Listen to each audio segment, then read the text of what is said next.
Kiran sir, can you please share the screen?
So please slide show this. Yeah. Can you hear me? Yes, sir. I can. Okay.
Yeah, Bhavya, let me know when we can start. Yes, sir. Yes, thank you.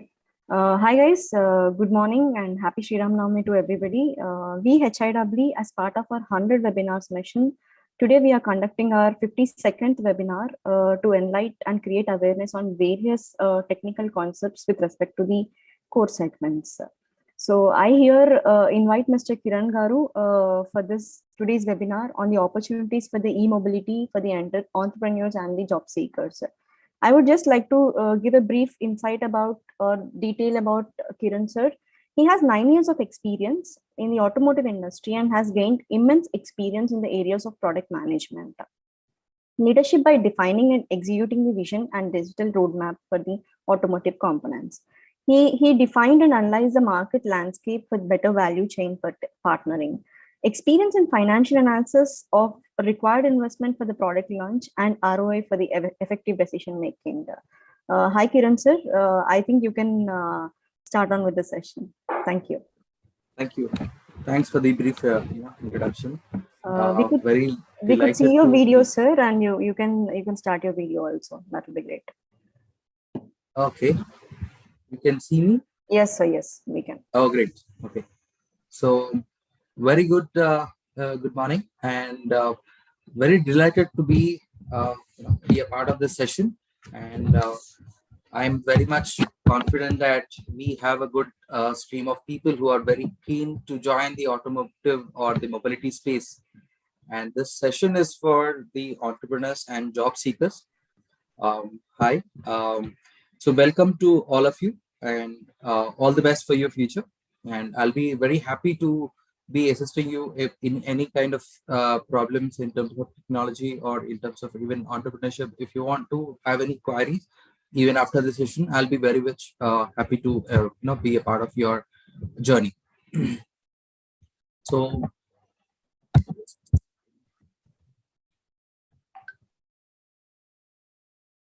yeah. So here is my very good quotation that I picked up from my business grad school. So if there's no problem, there's no business. So why do we say this? So let's understand. Everybody loves Apple as a company and the products which we get from them. Be it right from iPod to currently the tabs and even the MacBooks and everything. So what is it they have achieved over a period of time? They have really looked upon how people would use it, and they have been capturing a lot of introspective items when they do a market research, when they start the product development by itself.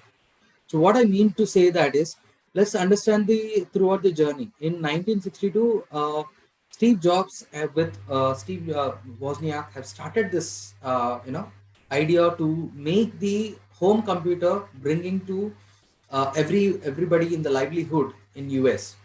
So what they've understood is, hey, why only a NASA built system would be using a IBM based processor along with Windows operating system. That time it was not Windows, but IBM was using Bill Gates technology to power NASA spacecraft and to get the knowledge from the moon satellite and everything. So this was the program that he's used it, and he wanted to bring everybody to use this home-based computer. So when he started it, he's done some developments. He went to the investor to raise money and everything. But later he found that it was not scalable to a good extent until unless he understands people usage. So for that, what he has done is he has picked up a couple of ideas how it should look like and all these things, and he built around it. And he made a success story for a brief period of time, but he was being fired out from his own company in 1985. Now, Steve Jobs is not a small figure that everybody, not everybody knows, but he started his fame in 1997, where he spin off the whole company. When he's kicked out of the company in 1985, what he has done is he started one more company which is making an animation platform. So when he understood the people requirement that, hey, it is not the way that we have to build the cartoons and everything.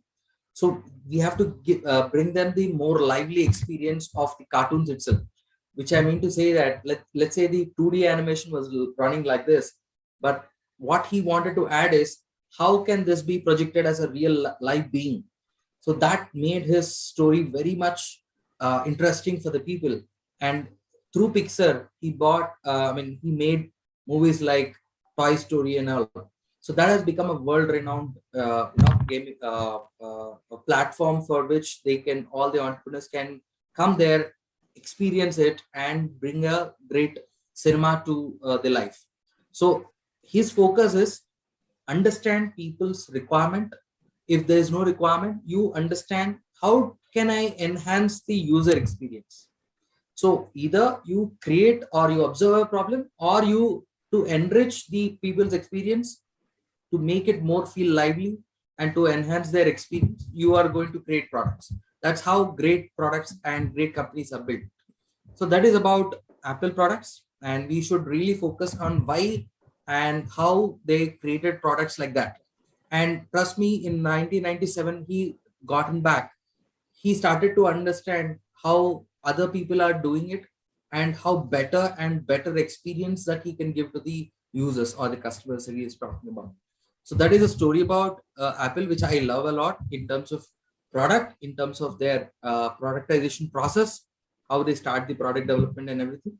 So, and trust me, it's about $2 billion company, and from the where they've started, it's a very long journey and a lot of lessons learned from their exercises that they have done in terms of failure. Not that they are very great in launching every product and everything is successful. Many things they've started, like Macintosh and Lisa, the products have been not successful from the day one. So they've taken back step a lot. Now, next is my favorite brand in India is Maruti Suzuki. Why? Though they've started in 1986, the company is public-private ownership. It was based out of Delhi. Started with Sanjeev Gandhi and all.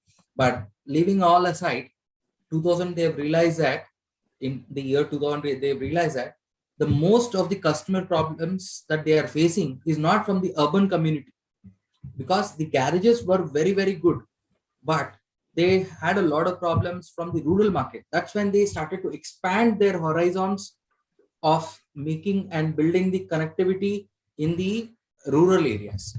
So what they've understood is my network, my portfolio is very good, as in the number of products that they are making in the from past about 2 or 3 decades. It is very good, but the connectivity is not there. As in the garages were not there. Problems when it comes a rural guy who's about 100 kilometers away from the rural place where they find a proper garage, it is not there. So what they have done is they've gone to the market and identified a couple of mechanics who are doing a regular job and trained them, made them better, available engineers or even the mechanics. But they have trained even how to use a genuine parts also. So that is their business model, which has been running very well. And these two are very, very successful. Everybody knows about it. Now, the journey of them, why I spoke is, as an entrepreneur, as a engineer, you should understand what problem you're trying to solve and what is the problem exactly. And then you create a lot of business or even the job opportunities for yourself. For example, if you go to any other OEM, or let's say you walked into an interview for Bajaj or TVS or even any other company based out of Hyderabad. So first question they will ask is, what can you solve for us? What problems can you solve? Hey, I can solve a design issue which is causing a problem from a day one. So that is a problem that you're trying to solve. Now you ask him more details on the problem itself. Don't get into the solution. So first of all, if you are very clear with the problems, you can create a lot of business. This is my starting of the pitch, which I'd like to call upon. Now here is my discussion points. I'll be touching about what is a heads up, like who is this presentation meant for? Freshers who have just passed out of college and who have been in the job hunt, and the other ones are job or probably undergrads, and the other ones are for entrepreneurs. So I'll be discussing a couple of points here in terms of giving you a flavor of what is happening in the mobility space, because from past, I would say from 2010, the EV industry has been changing a rapid growth in terms of scalability, yes, but in terms of technology, we've been leaping a lot. So earlier it used to be from China that people used to get the vehicles over here, as in many OEMs used to do that. That's called as CKD, that is completely knocked down vehicles, and they used to assemble it in India.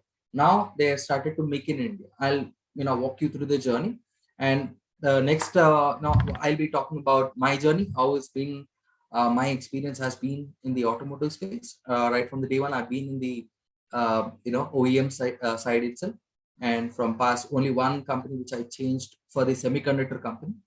And the next one is I'll walk you through what is happening in the automotive Indian ecosystem. So this presentation will be completely different from what you would have seen. This is not a complete technology built system or the presentation, but I'll be touching you through business aspect of it and what are the opportunities that you can grab from the market. Then once you are convinced with what exactly you want to do, then we'll go through making a certain course curriculum for you to become a industry oriented guy from the day one. Once you do this course, you'll be out in the market very good with your accomplishments with the training and everything. So that is how we have been coming about. And I'll be touching you through business models, how many business models are there and how you can lead through. People who are very much interested in becoming their entrepreneurs as a journey, that will be very useful. And we'll be comparing, telling you how much it is different from an IC engine to electric vehicles. That's the next topic.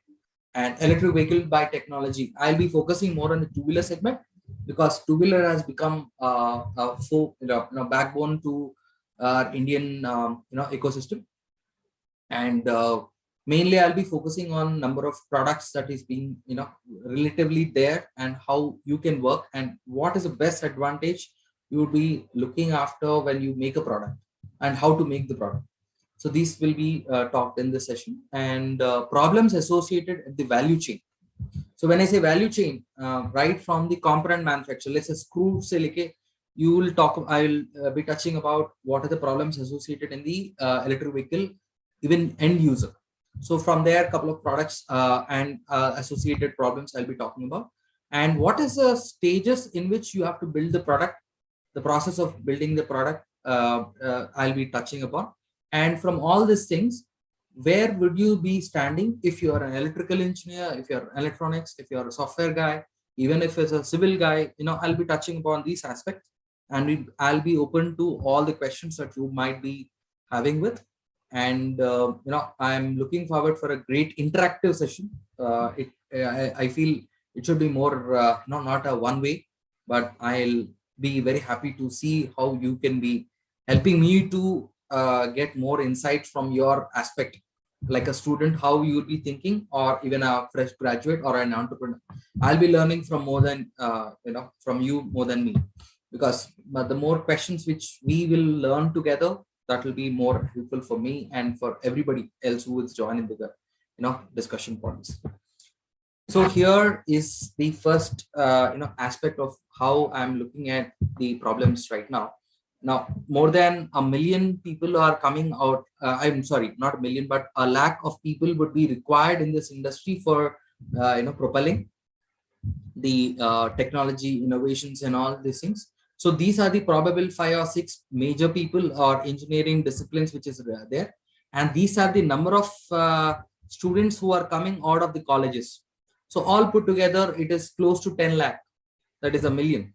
Now, out of this, how many will be ready for the mobility space? If I ask that question, I would say about 1 lakh people who are okay to join now, but to be more competitive enough, and which is required by the startups and the other OEMs, it is required that about 0.5, that is 5 lakh people are required to join the workforce by 2025, because there are about 500 OEM companies which are going to come, and supporting this 500, there'll be 10,000 electric vehicle tier 1, tier 2 companies. What I mean to say is somebody will make a frame, somebody will make a throttle, somebody will make the plastics. So all put together, there will be more than 10,000 companies in India by itself. And in Hyderabad, when you compare with Bangalore, Bangalore has become a very good, startup startup place, or the booming place in India. So this is the center for making any electric vehicle products, because if you say from 2010 to 2000, even now also, there have been more than 300 startups alone in Bangalore. That is because earlier we had a lot of talent from Mahindra Electric Vehicles, Ather, Ola, and Simple Energy, a lot of other companies who have started here. At the same time, we have started to see the growth in Hyderabad from probably 2-3 years later before. So Automobile is there, and DRE Motors, Bosun Motors, a lot of companies are there, even Etu Mobiles. So, and a lot of charging infrastructure models are also coming up. So a lot of EV startups are coming in this picture. At the same time, what is the talent which is available? Because to propel any technology, you should have a good talent pool. And this is our talent pool right now. Now, where do you place yourself in all of this, and how do you want to become? And trust me, the level of pay scale which is available in the IT industry, which is good in good, which is good number, and all the EV market is focusing to become next to IT. That kind of a pay scale they wanted to bring to EV guys or EV employees. So if that is the case, then we should all work together to make, if you're very much interested and passionate, but when you lag back the skill, this is where we have to pull up a little bit more. So why do you think the technology revolution has started from US?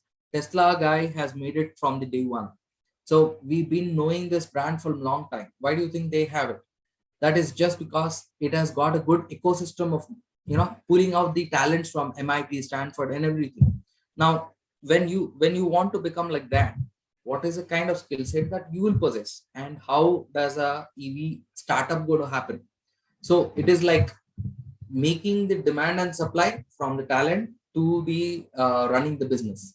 So all these three together, then the Indian ecosystem will be ready for the next sort of having a good products coming out of India, and at the same time building a business is not a small game. You should have many other structures to it, like first is talent, the second availability is resources of investments and everything. So a lot of things are associated with business by itself. So we should all be aware of what is happening in the ecosystem. That is when I started to make this presentation. Now, my journey, I started my engineering in Bandal Srinivas, and I did my master's from VIT University in Mechatronics Engineering. I graduated in 2011, and I started my journey in the EV industry, Mahindra Electric Vehicles. These are the two products which I worked in. I worked as an R&D test engineer, and I was responsible for the steering and also HVAC, defogging, demisting technologies, which is meant in only in EV, because there is no IC engine, and it's got an electric motor with a battery capacity of 25 kilowatt hour. So that has become a challenge. We adopted to a new battery and a motor, for especially for the HVAC, and that has become a new technology, and it has become a norm in the industry. So even the Tatas are using our kind of technology right now, because there will be a separate compressor unit which is run by the battery. That's a new patented idea, and we worked a lot in that area. It has taken about 2 years to develop that product inside the car itself. So the car, this has been developed for about 5 years. In the period of 5 years, we've seen a lot of changes in the investment, because Reva was the first company which did this product, and then Mahindra came in 2007. From 2007 till 2012 and 14, the product has been launched and made multiple variants out of it. Right now, the product is not existing because there has been a lot of changes in the EV market. This e-Verito, this is called Verito, and earlier it was Logan. So French model company Renault has started this product, and Mahindra took over it. And when Reva took it over, we made this complete vehicle with a battery pack with electric motor system. So now this has got no IC engine. It has a complete electric vehicle. Now this is my journey in Mahindra, and 2014 I joined TVS Motor Company, where I was responsible for making the product inception silicate launch of the product, Apache 200 RR, and also this is Jupiter, and this is iQube, and this is NTORQ. So I've been working in this space as a program manager as well as design engineer. So I'll be responsible for the frame and chassis engineering of all the segments together. And in iQube, I was building the platform around how to make this battery conventional. And that is my journey in TVS. And in 17, I did my EMBA from Institute of Product Leadership.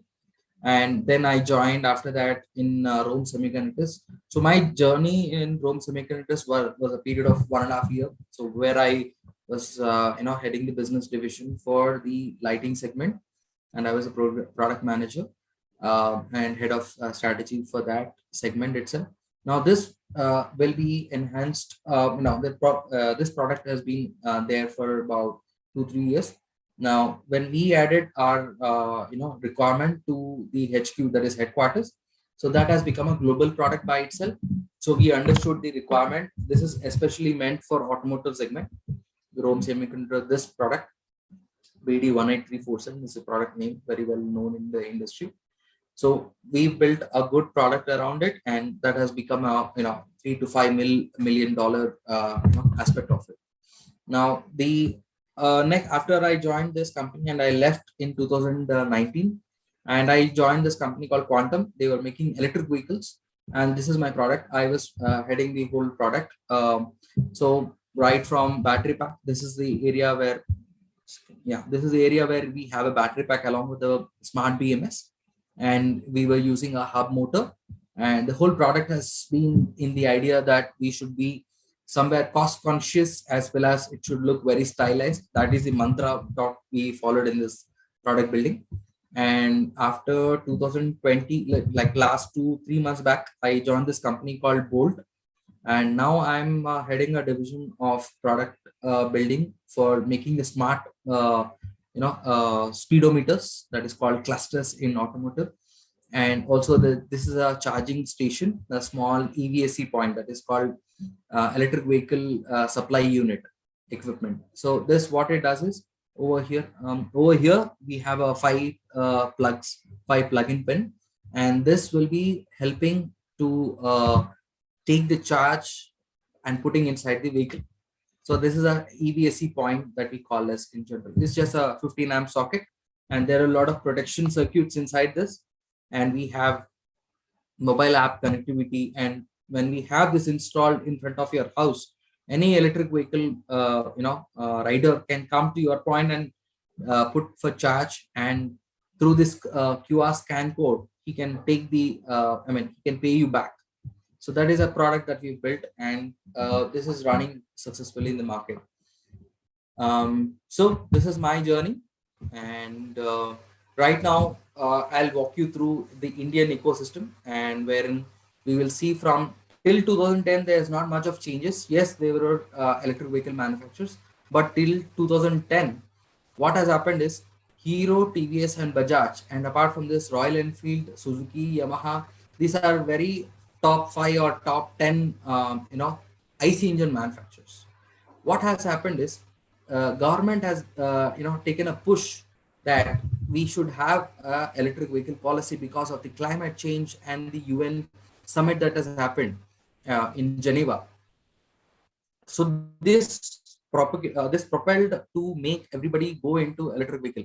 So till that time, 2012 and 2015, Hero Electric, Ampere, Ather, Okinawa, all these 4 players were the major guys who were there in the industry for a long time in the making the electric vehicles. They were probably making a lack of electric vehicles by that time. So the idea for them is to make very cost conscious. They used to bring electric vehicle kits to India, and they used to assemble it in India and sell it to the Indian consumers. But what Ather has done is they have built a product in 2015 and they've launched it in 2019. 20 in between this time. The reason being, it took them about 5 years to build the product by itself. Reason being, they've started to imagine the electric vehicle to an extreme, like using an aluminum chassis, rigid battery mount structure, and a mid motor with a chain built driven structure. So all this has taken a lot of product development causes, and cost constraint was there, but they pulled a very good, and they did a very good job. So I would consider Ather to be Teslas of the world. And they have been in the industry for about, I think, 7 to 8 years by now. And I would say that they have leaped a lot. And the main reason is they targeted to bring the talent from the top tier one cities, and they have reimagined how the product should look like. This is where I love this company. And if you go and talk to anybody, they'll be very cool and casual people. Whereas you consider Hero TVS, these are very conventional, traditional guys. Now they are very, very good in what they're doing. As in, they are building, they are coming up with a good portfolio of products. Electric vehicles, they are also coming up with that. And TVS has launched iQube, and Hero is coming up with their own products. Bajaj has launched Chetak. And I would say, trust me, 2022 is we are very exciting times, because interestingly, there are more than 500 electric vehicle manufacturers registered as per the Ministry of companies. So this consortium of ecosystem, or whatever we are trying to achieve over here, by bringing electric vehicles into onto the road, what I mean to say is tier one, who are supporting the OEM, the value chain has to become very, very strong, and there has to be more technology transfer from a motor controller or a motor manufacturer to a battery pack manufacturer. So the synergies is not right now happening, and this is where everybody should focus on. So we are trying to speak to many guys, and we are trying to build this ecosystem. My company does speedometers, and speedometer takes the input from motor controller and as well as the battery pack, because the speed of the vehicle in the speedometer, if you want to display, it has to be connected to your motor controller. And the battery, if you want to say how much is your SOC percentage, the status of charge, like 10%, 20%, or 30%, this information should be coming from the BMS or the battery management system. Now, when we happen to combine these two and put it in one system, this information can be given to your cloud, and this is where we are getting into. So to build all these three, you have to, all three guys should work together, and that's when you bring a great product. Right now we are working with a battery. There's a company in Jaipur. We are building that product with them, and it will be soon out with them. And Okinawa is our customer too. So with this experience in mind, I'm telling you that all these three, the one who's making the speedometer should have a knowledge about how battery and motor should also work. At the same time, when you as a student, or when you wanted to get into the industry, the designer who is trying to make the speedometer should also know about motor controller and the motor. Okay, now the push of why 2022 has got 500 companies is one thing. Government is pushing for it, and to support the EV industry, FAME 2 policy has been given. So about 10,000 rupees per kilowatt hour battery pack you will get as an incentive, and this is directly given to the OEM, that is original equipment manufacturer. So what is an OEM? These are all the OEMs, which is an example. And as a charging station, how much you can give, a lot of incentives are there, and that's the reason government is pushing. On top of it, balancing out with the IC engine technology and the cost of fuel. So cost of fuel right now is about 110. It has started from 70, 60, 80, 90. Now it has reached to 110.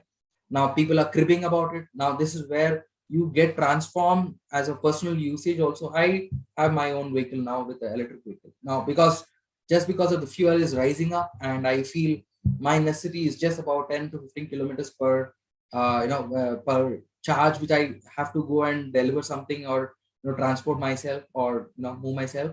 That's about 10 to 15 kilometers I hardly drive, and for that I'm spending about 20, 30 rupees. Whereas an EV, I'll hardly spend about 2 or 3 rupees. That's a charge which I'm looking at. So a lot of cost benefits are there. So now even I'm trying to push myself towards EV. So that's at a personal level. Now there's technology aspect of it. There'll be more than 500 components running across this IC engine, be it a four-wheeler, be it a two-wheeler. There'll be more than 500 components which should be running.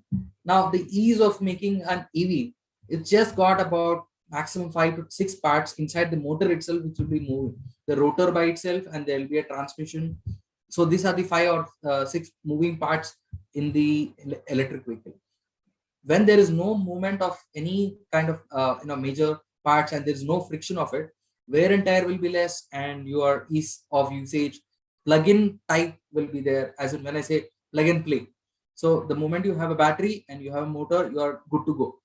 But that has to go for a tuning. That's a separate thing. But when you compare with the IC engine, this is an easy way to build the product, use the product, and at least you have to recycle the product. So all the three aspects of it, it'll be easy for you to make an electric vehicle. That is when you have a lot of push in the market, and there is no earlier these 5 or 6 players were there. These guys were only ruling the market. It's not that nobody else can be doing it, but it's a question of investment. So it brings a lot of muscle power. So just to give you a flavor of it, it will take about 100 crores to build a engine vehicle technology, because when you make a engine, it has got to go with a lot of testing. This is where you spend a lot of money and improving the product by itself. So Revitron is the next case that has been there. I have my numbers, but it's a very huge number. I cannot tell you exactly right now, but I'm telling you it's very, very great in terms of technology that they've built. And Suzuki has made a lot of engines. K10 is their next series. A lot of things are happening in that segment as well. And Hyundai has started with CRD long time back. So there's a cost of in which that you spend in this technology. That's a very high scale. Now, when you compare the same, it will take about roughly about 20 to 30 crores to build the EV platform by itself. And once you make the platform, it is up to you how many units you want to sell.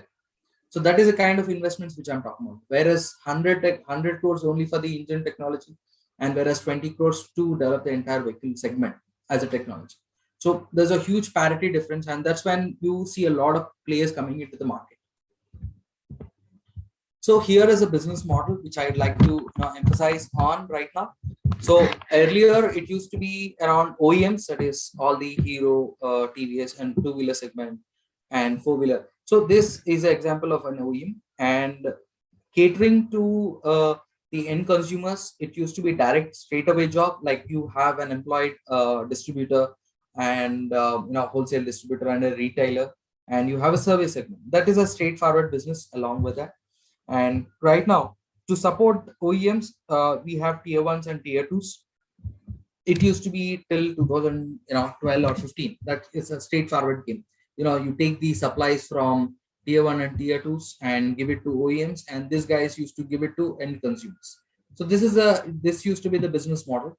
And right now we have fleet management guys. Now end consumer is no longer an end consumer by itself, but they are tying up. OEMs are tying with fleet managements, and they're tying up in turn directly with end consumers. For example, Bounce is there. Bounce is a electric vehicle startup. They are giving vehicles for lease or rent for a couple of hours or a couple of ride share. And also these things are very much popular, getting popular from the European side and even the US side. So what they do is they give the vehicle for rent, and you can put it for you can use it along along the ride that you're going, and you can drop wherever you want. So that is a fleet management system that we are saying. So tier ones are giving to OEMs and fleet management guys like Bounce. Now they have their own vehicle system, as in their Bounce has recently launched a product called Infinity. So Bounce Infinity is a new product by itself, and right now they're catering to the end users. You can go and give pay some advance and take the vehicle within a month or two. That is advance time that you are seeking. And fleet management guys are making their own vehicles. So there's no longer a dependency of intermittent OEM again in between. So directly they are catering to the end consumers. Now let's look at the last mile collectors. It is also a kind of business player with fleet management, but what they do is something like micro last mile connectivity. Let's say you want to travel about a kilometer. Now you'll use a small battery, small 250-watt motor, and you just go drive it and park it wherever you go. It's a small electric vehicle. Now the companies I would like to give an example is Yulu. Apart from Yulu, there are many other companies right now who are entering into this segment, and they are also directly talking to the end consumers. So again, the traditional OEM business is being disrupted with respect to your last mile connectors, and the vehicle segment itself is going to change a lot. So apart from this, we have vehicle rental or lease models Now we have somebody, from Bangalore, who are directly giving the three-wheeler or two-wheeler. You give it for lease for a long time, and they charge on a monthly EMI. And till you have paid everything ready to the this owner, you can use the vehicle and you can pay it in rents. So this is used for mainly B2B segment, that is business to business transaction. For those kind of guys, it will be very much useful. Now, when we have battery pack retailers, even the Bounce has got a good retail manufacturing. So what I mean to say is the battery can be detached by itself, and you can place it for charging and put it back for usage. So this kind of battery pack retailers are coming into picture, and they're directly having a talk with end consumer. No need of OEM intervention. Earlier, it was only the condition of OEM to end consumer model. Now, charging stations are also there. You will be seeing a lot of charging stations. For example, my company by itself, we are giving a lot of charging stations, and we are directly interacting with the end consumer through the mobile application and all. And there'll be a lot of mobile data usage when we are trying to get everybody. Everybody has got into a mindset that mobile application is the first thing that you have to start building the product and then give it to the consumer.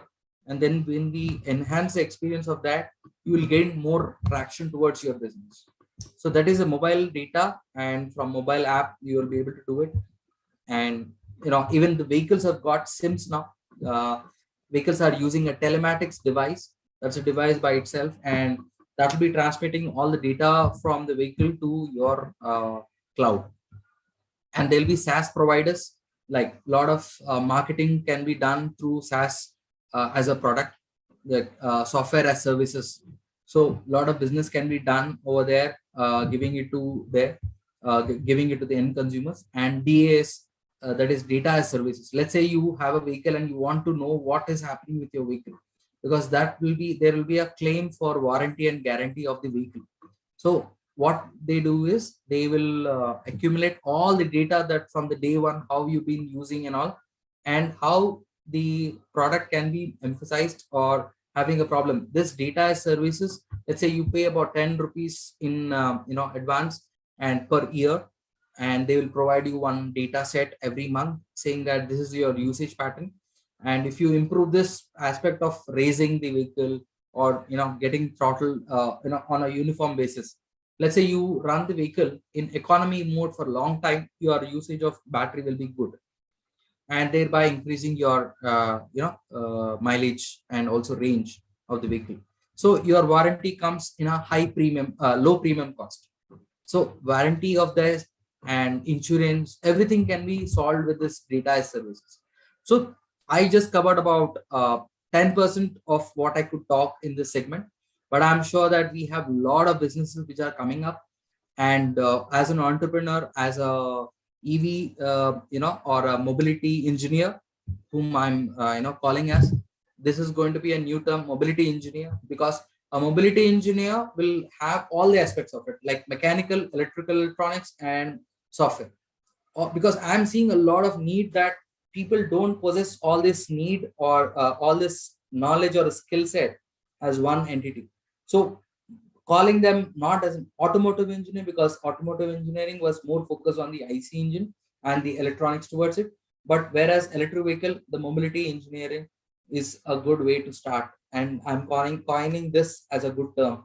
And we should call ourselves as an automotive engineer, being your background, irrespective of your background. Because I'm a mechanical engineer and I've started my mechatronics journey. And when I'm right now working in an IoT based company, where I need to understand even the IT segment of it and even the consumer segment of it. So all put together, does not become any kind of challenge to call yourself as a mechanical engineer or an electrical electronics engineer. You'll be called as mobility engineer.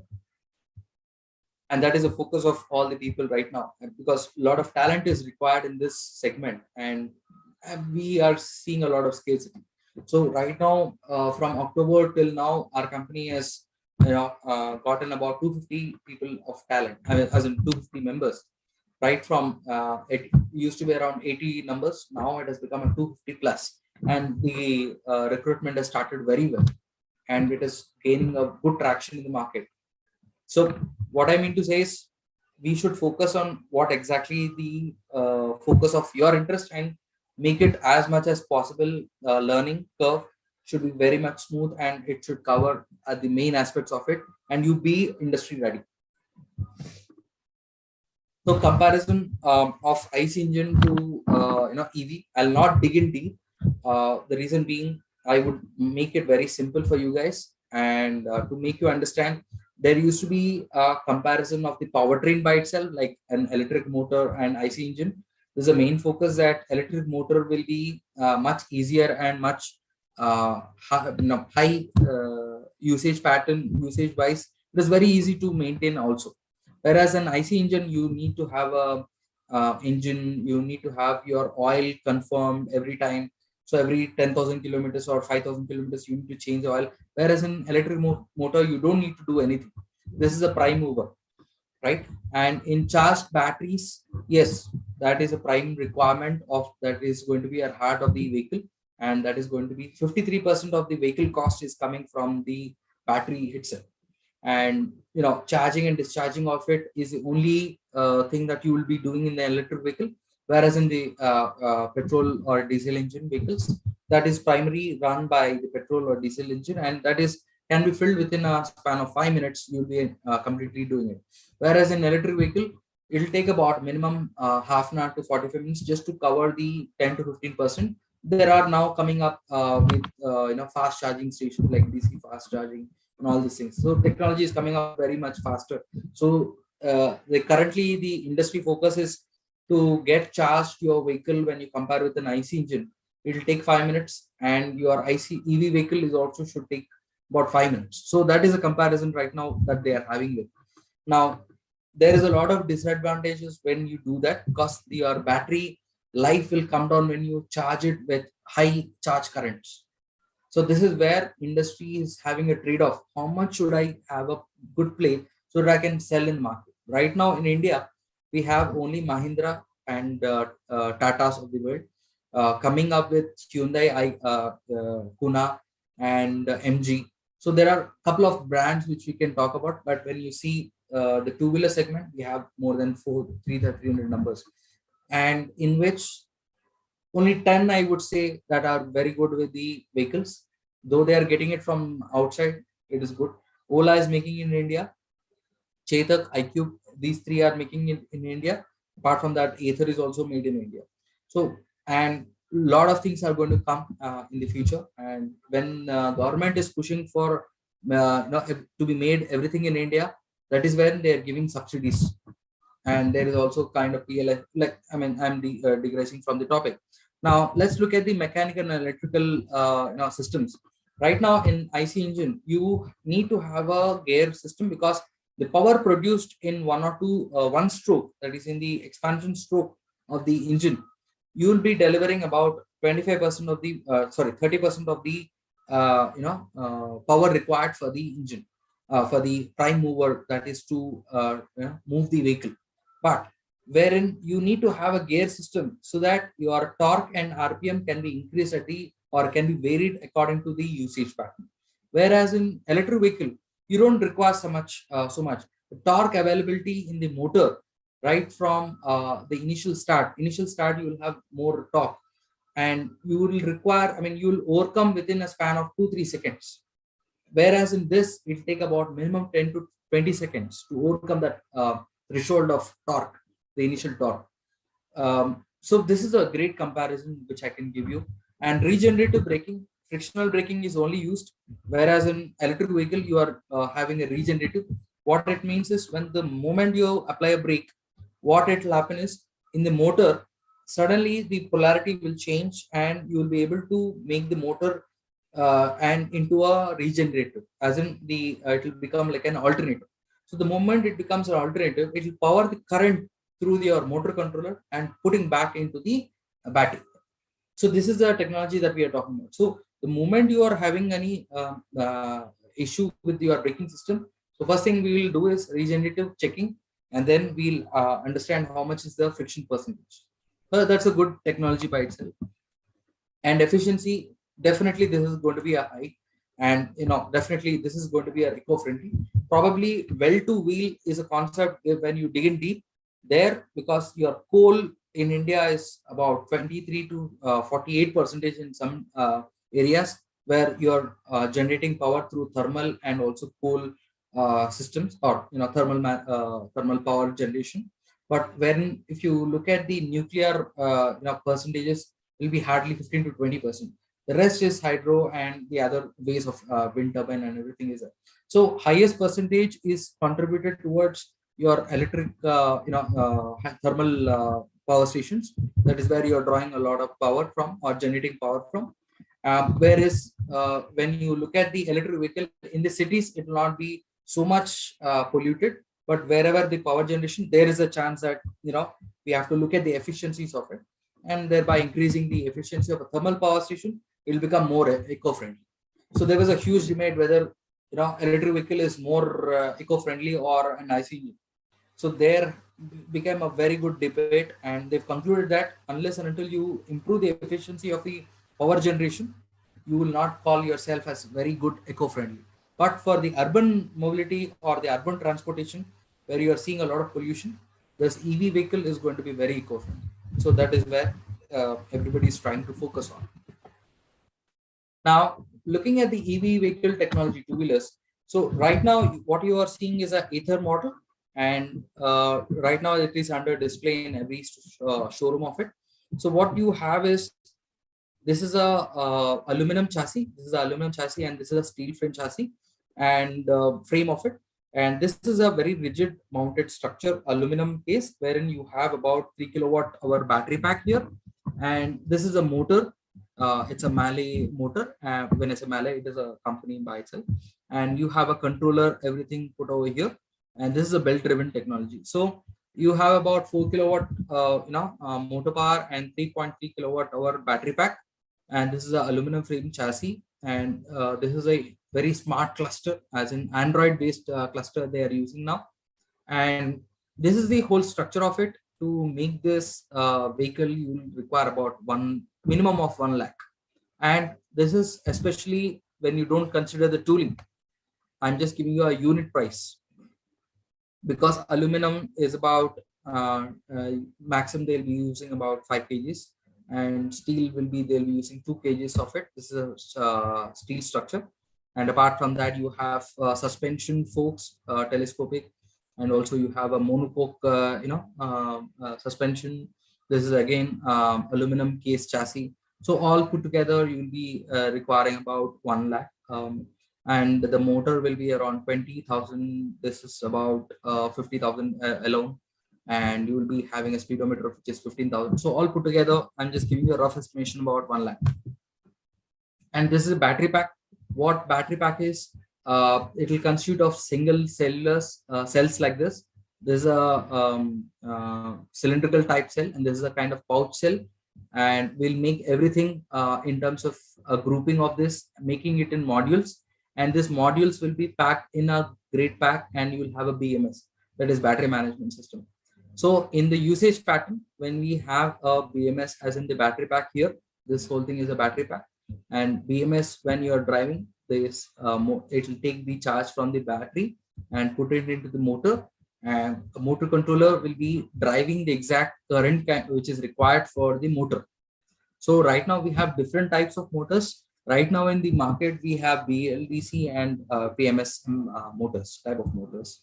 Right now we have in two-wheelers, we have about from 250 watt, say like you have 10 kilowatt motors. That is, I'm talking about nominal, and the peak could be ranging from 250, I would say 350 to maximum about 12 kilowatt.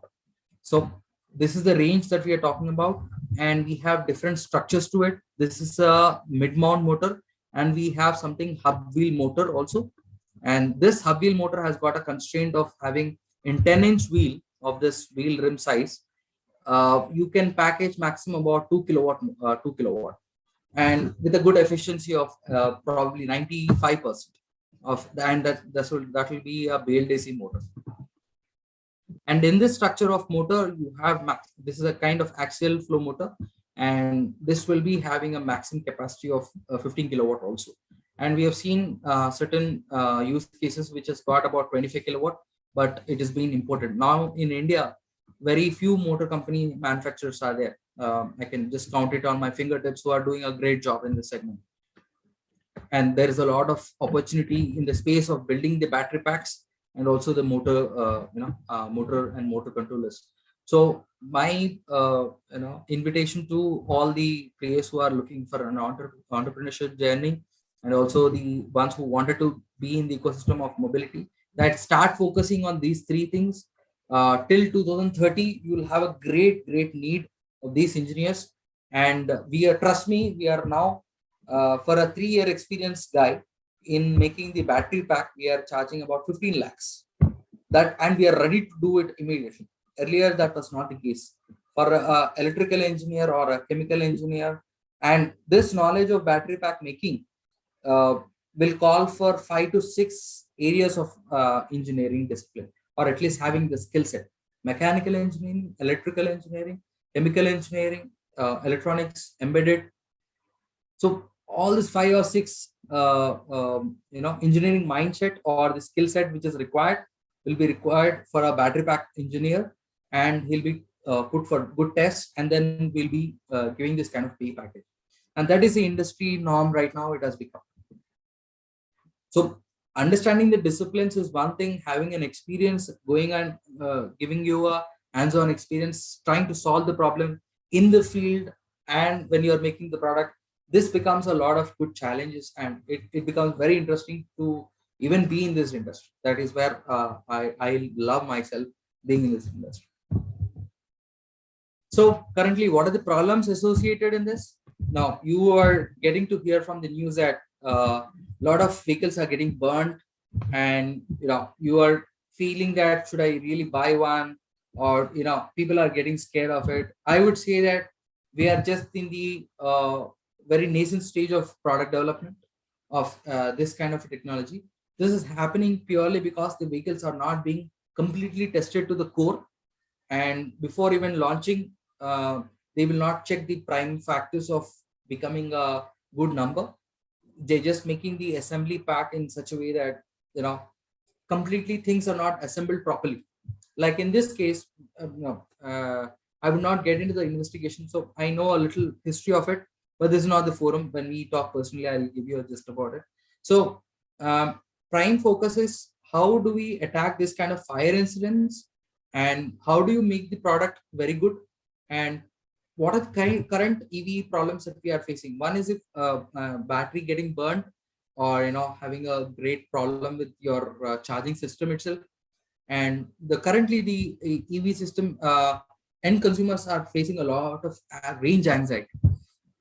What I mean to say by that is, you might not require to go in a day for more than 100 kilometers, but end consumer will think that, hey, without even you assuring me at least 100 kilometers per charge, where do I even go out of it? Let's say you are asking, you're telling me that I'll give you 100 kilometers of charge, 100 kilometers of range per charge, but at the end of the day, I'm not able to get it. Where do I get it even charged? So range anxiety is getting built. Customer does not require it, but still he goes for it. And apart from that, there is no infrastructure currently which is there. So we are still in the nascent stages of it. So you will require at least per 1 kilometer, at least 10 to 15 charging stations, so that everybody and anybody can go there, just put for charge for 5 or 10 minutes, and at least you will be going back to your home. That is a kind of requirement that is coming up. I think somebody is also there.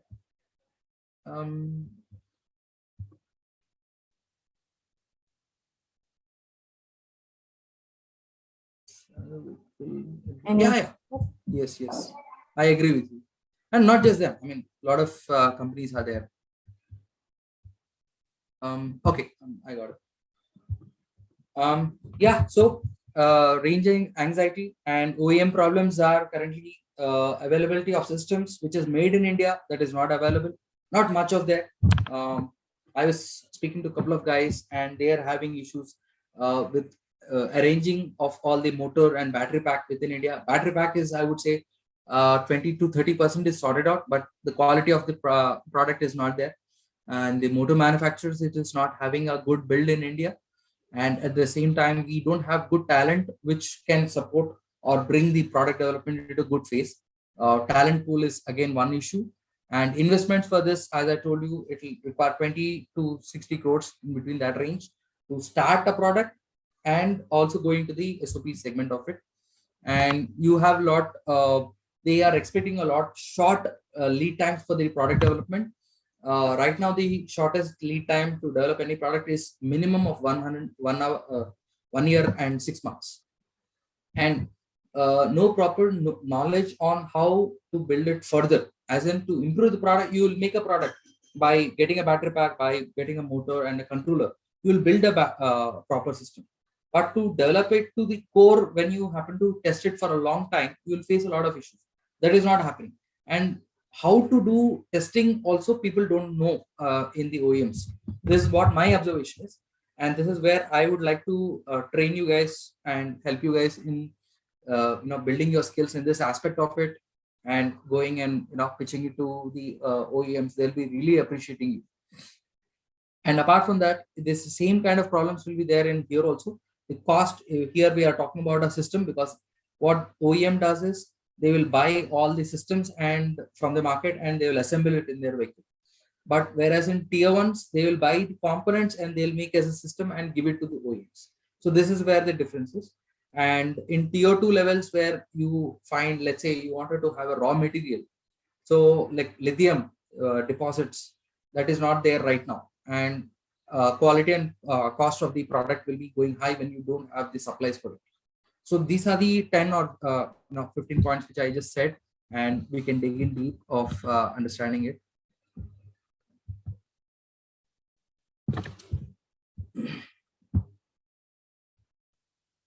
So currently the process of product development right now, how it is happening is they just form a small team and they will have a CAD engineer with them, an electrical engineer. They will go understand from the Chinese market how you need to build the product, build some knowledge, and you make a product and just immediately launch it with your homologation done. Homologation is nothing but a certification. So generally that is not the process. I'm coming with a process understanding from top tier 1 manufacturers, so top OEM manufacturers. They have been studying this product development from past 30 or 60, 40 years. So what they do is they will first understand the product requirement, how they will do some market research. They will understand the commercial targets for it. They will go in digging deep of understanding how a product should be feeling and giving you an experience with. Then they will formulate that. With that, it will be just a kind of experience. I'll give you a small example. TVS XL, that's a kind of moped which is about 100 cc. Now it is 100 cc. Back then it was hardly 50 cc of engine. Okay, so how they started this development is the problem statement is very easy. TVS started to make this product in 1986. Okay, so back then they had one problem statement. This vehicle should climb the Tirumala hills. Okay, and this is a statement by itself. The gradient, they will not talk about what is the gradient and all. So an engineer should go there. It should take a can of milk onto the vehicle and they should climb this Tirumala hills, which is a gradient of more than 20 degrees sometimes. So if you have this kind of degree gradient, you should have high torque, and that is all these things will be taught orally when you take a product definition document on a high level. Now, when you go finalize the spec, you will study all these gradients. You will understand what should be the torque of it, and come with a technical specification of it. Then once you build this, you will go with now CAD is design engineer will sit and understand the product, give a good structure to it. He will put it on the design drawing board and then take it to the CAD, that is 2D or 3D software. Then during the development side, they will test the vehicle. They'll make a couple of vehicles and they will test the vehicles. Along with that, they will understand the real-time problems, how it will break up, and they will make a couple of tools together. When I say tool, when you say plastic, it will come when you make a tool. There will be a die. You will make perforations according to the product profile. So this is when you make a tool by itself, that the whole block will be called as tool. So like this, a lot of tools will be made or required for making any two-wheeler. And when you make this, you'll be doing a lot of tests together.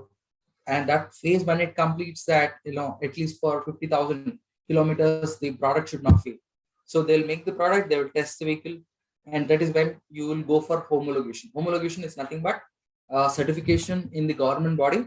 Only when you have a certification from the government bodies, you will be able to sell it in the market. So there are typically, for electric vehicles, there are about 21 to 24 tests which is required by the OEM to get it homologated and tested tested for this safety standards and release in the market.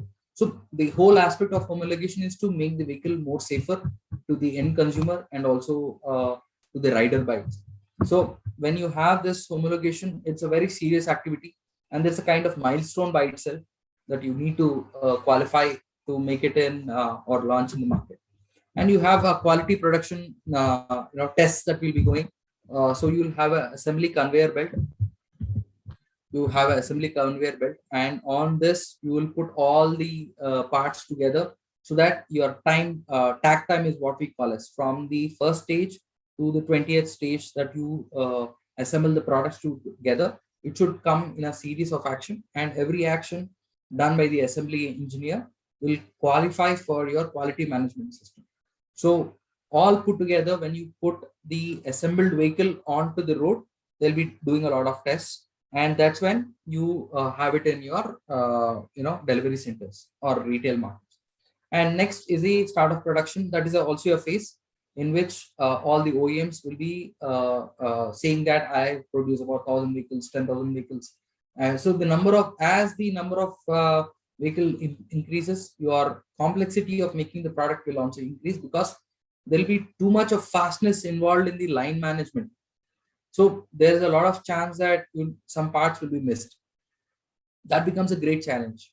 So managing all the product life cycle together is a great challenge by itself, and that's when you have to take this serious problems. So the point of discussion is, what I want to say is, if you wanted to start your own journey in the be it a job seeker or be it an entrepreneur, you should understand these basic fundamentals, and I'll be very much happy to help you with these things. And next is, how do we make you industry ready? As an electrical engineer, there are a couple of skill sets which is required for the mobility space. And, be it in the telematics side, which is nothing but a unit in which you are able to say yourself as very connected system, wherein you are taking all the information from the vehicle and giving it to the cloud. That's an IoT device. So be it that level, hardware level requirement will be there, and understanding the powertrain requirement. So electrical engineer will be called for that, and will help you train all the requirements for that. And hardware electronics is more critical job. When you wanted to make a ECU, that is electronic control unit, you have a core requirement of hardware requirement, hardware engineering requirement, and at the same time embedded systems, like even the firmware development, is very much required, and we don't have many people. Trust me, we are struggling a lot to find people in the market. And mechanical engineers, we have a lot of people, but they required a skill set which is from a structural point of view, or even the thermal point of view.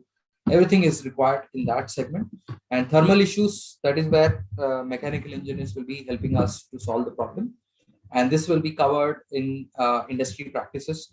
We'll bring in the best industry practices to help you nurture what you are required as a automotive or a mobility engineer. And for the entrepreneurs, we'll give you the basic building blocks of how to build the structure and how to identify the problems. And when you have a problem, how it should be scaled, how it is important for you to make it as a product. We should explain all these things to the investors, basically.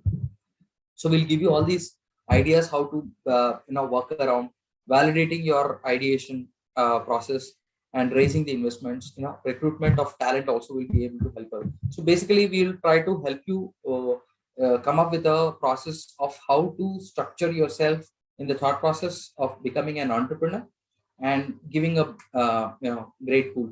So it's a good forum for us in this segment that we are connected to the industry leaders who will become industry leaders like an entrepreneur. At the same time, talents who are required for this business. So these two together, I think we should be able to work together. So if you can identify yourself as an entrepreneur or even an engineer, I'll be very happy to speak to you and we can solve a lot of things. So my presentation, I think I'm good with my presentation and that's the end of it. And I'd like to hear more from you. Thank you, sir. Thank you. Guys, yeah, I've enabled your unmute option. You can speak up if you have any queries. Meanwhile, we have a question from Kesoch Praveen. Sir, is India ready to produce EV in large scale? When you say scale, can you define what is scale? I mean, see, right now we are equipped with major chunks of the product development or the current industry right now. If you're seeing from 2021 to 2022, so we have a report saying that more than 1.8 lakh vehicles have been sold in the market. So how these are made in India? Generally, they are getting it from China, and in India we have about capacity, I would say not more than 5 lakhs. So that is where you have to scale it up. So when you compare with IC engine, which is making about 25 or I would say 2.5 25 million vehicles, when you compare with the IC engine, if you want to scale it to that level, it will take about 2025 and beyond that. But for now, we should be targeting from every year at least 100% should be increased, and that has been the focus from last quarter to last quarter, which I'm seeing from the day one. Now there has been an increase in the capacity per se. Let's say you wanted to produce a lakh of battery packs. In the current ecosystem, you have green tech, you have micro mobility, you have microcircuits. A lot of guys are there in this segment. Okay, so when you pull out all the requirements or all the resources together, then only you'll be able to qualify to say that you are having a large scale producer. Yes, we are not yet there. When you compare with IC engines, we are about to go there, and very fastly we are doing that. I hope I answered this question. Yes, I think so. He got his answer. Right. Anybody has any questions, guys? Well, that's a very large, Adi Keshav is asking question that yes, how to raise the investments. So basically, there are different approaches that you need to understand. There is debt equity mode, and there is debt mode, and there is equity mode. All the three combinations when you see debt and equity. And also you need to have your idea very strong, and you need to evaluate yourself of how much to raise, what is your idea, and how to scale it from, let's say you wanted, your business idea is not to sell anything, but only to gather the data. That's a different kind of this one. But we need to understand your business aspect of it, as in what is your idea, then only we'll be able to ask you, I mean, give you a good answer to this investment per se. Trust me, raising funds is not the game, but how do you scale from 0 to 100 is going to be a challenge. Okay. There's a question from Satish. Yeah. Sorry. Sure. So is there any scope to recycling the vehicle? What I understood from your question is, how do you recycle, may not be the word, but I would say retrofit. Okay. When you have an IC engine vehicle, you remove out the engine and you just place your electric vehicle components. Is that your question, right? Yes. Satish's question is that only. How do we retrofit from ICs to EVs? Right. So retrofitting is very easy. Very good. Very good. You have raised this point. But what is the point of doing this this one? The reason is, let's say you take a Honda Activa. The cost of this Honda Activa is about 60,000. But when you want to resell in the market after 1 year, you would be having a lot of challenges reselling it part by part. But when you sell it as a kit, it will be easy. But if you see see just the frame, the cost of it is hardly 1,500, and the plastics around it will be not costing you more than 3,000 rupees. I'm talking when you purchase it from an OE. Okay, so maximum when you remove out the engine, the cost of the vehicle is not more than 5,000 rupees. So what is the point of making this retrofit when you cannot adopt to the new ones? You can do it, and there is no doubt you can do it, and even there are guys who are doing it. So what you do is you take the configuration of 1.2 to 1.8 kilowatt motor, and you take about 3 kilowatt hour battery pack, and you combine this together, do a bench study, and you will come up with a good configuration. Now once you have it, you put it in the vehicle and make it homologated, give it to the authorities for certification. You will get it, and you can start selling in the market. So whoever has got Honda Activa, Jupiter, Suzuki Axis, and a lot of even Trio, lot of scooter segments are there. I think 20 plus scooters are there. So for all these things, you can do a retrofit. You can do it. But what is the point? If you want to do it also, what is the point? You need to look into the warranty and guarantee aspects of it. These are the disadvantages which I'm talking about. So how do you tackle with this? When you wanted to build a powertrain by itself, you can do a product by itself, as in the vehicle by itself, and sell it. That will go even more higher in economy, and you will have a lot of scheme towards it. That is when we are seeing not many people are coming into this segment. This is the challenge of it. If you are very keen to produce and you see a great market, we can still do it, and there are solutions around it. I hope I've answered this, and we can have a deep discussion into this.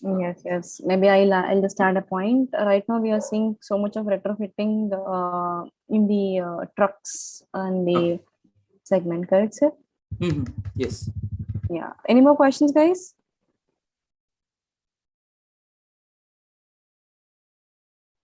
Okay, guys, we have given our feedback link in the chat box. Please give your feedback so that you will receive your certification of participation for this. And please give your feedback. It'll help us to improve ourselves in the and you can give up with your ideas, like what webinars you want more. Also, we would love to give those webinars and help you with this. And meanwhile, if somebody has a question, I'll just introduce, like, we have a batch starting for electrical. That is nothing but a job-oriented course where we'll give you the training on industry-oriented course segments, and then also help you to get placed in the companies with your interest of profiles, guys. So we have a batch starting of this month on 25th April for the electrical, and we also train for mechanical as well as civil, guys. And if you have any more queries regarding the training and all those stuff, we have given our details on the chat box. You can please get back to us. You can even put that in the chat box in the feedback link also. Our team will get back to you. Any more questions, guys, regarding the respective webinar? If you have any queries, if you can't put it in chat box, you can even unmute yourself and speak up. We are ready to answer your questions.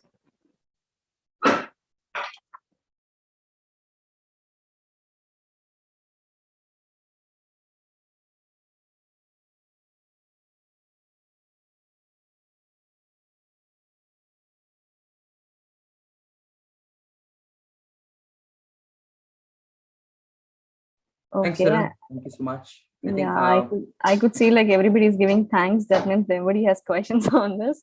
Right. So thank you, Kiran sir, for your wonderful session. It was really like informative, and we have learned many things. Thank you so much, guys. Please give your feedback. Thank you, Kiran sir, for your wonderful session and the time that you've given to our viewers and the people who are streaming on this. Thank you. So VHIW signing off. Thank you, Kiran sir. Thanks for giving this opportunity, Bhavya, and thanks a lot. You guys have been very much patient, and thanks for hearing me out. Thank you. Thank you, guys. All the best for your future. VHIW signing off. Please give your feedback.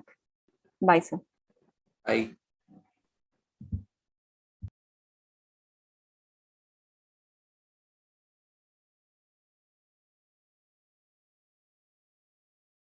answering to the question of Pawan. Pawan, you can, we'll get back to you on this from our team.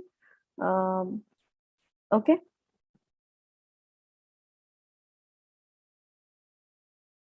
Thank you, Pawan.